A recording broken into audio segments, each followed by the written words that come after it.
Chairman. I want to stay with the issue of Second Amendment rights. Attorney General, recently the Supreme Court agreed to hear a challenge to a New York law that effectively prevents law-abiding members of the public, including those with advanced firearms training, from carrying a handgun in public for self-defense.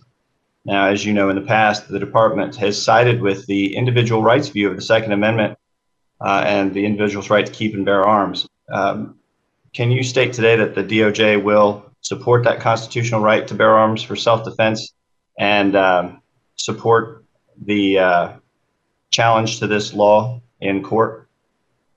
Well, there's no question that there's an individual right to bear arms for self-defense. Supreme Court has so held now at least twice. So there's no doubt about that question.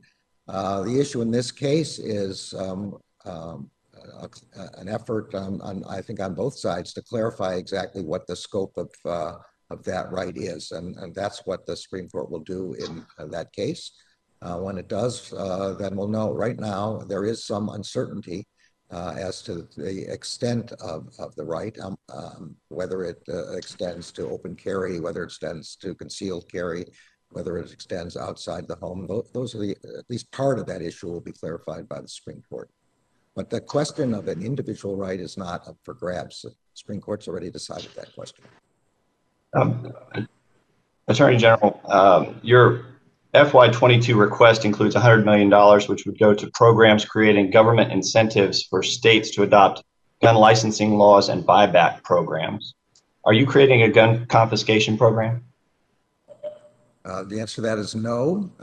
My understanding of the buyback programs is that they are exactly that when, and I'm not completely familiar with all the details, but my understanding is that these are circumstances where somebody has been adjudicated impermissible to have a gun anymore, for example, because he's committed a felony or any of the other statutory violations in a particular state. There has to be a method of taking the gun away without expropriating it, and I think that's the purpose of these statutes, to remove guns from people who are entitled to by providing. So it's your contention that this is not a program that will use taxpayer dollars to take lawfully owned firearms away from Americans? No, it's at the bottom. It's a totally voluntary program with respect to the purchase. With respect to people who are not permitted to have the gun, that's up to each state as to how to deal with this. So these are, to be clear, these are about state laws, not about federal laws.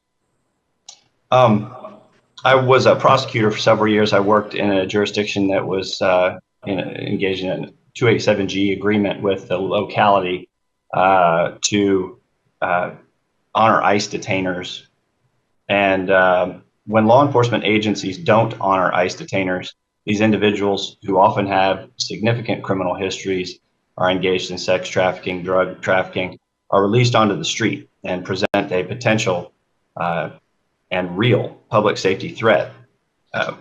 As our nation's top law enforcement official and someone with a statutory responsibility for fostering a cooperative and complementary relationship with state and local law enforcement, not to mention DOJ's federal partners, do you believe that state and local law enforcement and entities should honor ICE detainers?